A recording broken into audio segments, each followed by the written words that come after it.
ఆనాడు చెప్పా, రాయలసీమకి క్యాన్సర్ గడ్డ జగన్మోహన్ రెడ్డి అని. రాయలసీమ ప్రజలందరూ ఒక్కసారి గుండెపైన చేయబెట్టుకుని ఆలోచించాలి.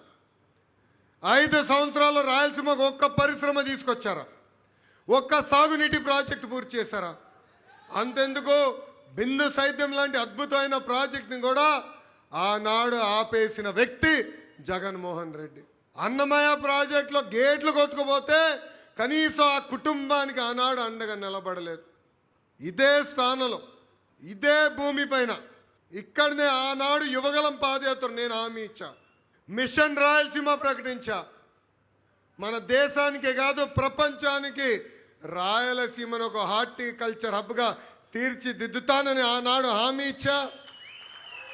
పూర్వోదయ కింద 1,00,000 కోట్ల రూపాయలు ప్రభుత్వం ప్రైవేట్ రంగంలో పెట్టుబడి మన రాయలసీమకు తీసుకొస్తున్నాం. అంతేకాదు, ఏకంగా వాళ్ళ ప్రభుత్వంలో కనీసం స్టీల్ ప్లాంట్ పనులు ప్రారంభించాల. మనం అధికారంలోకి వచ్చి పనులు ప్రారంభించాం.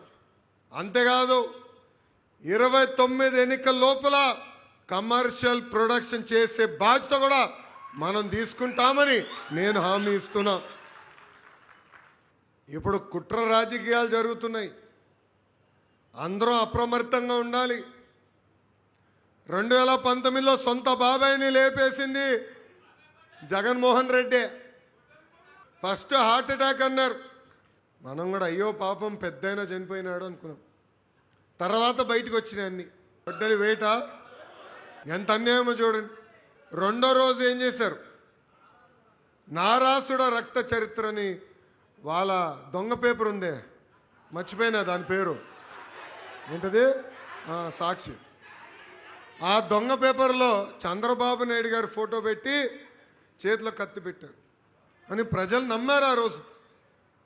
తర్వాత ప్రజలకు అర్థమైంది ఎంత మోసగాడని.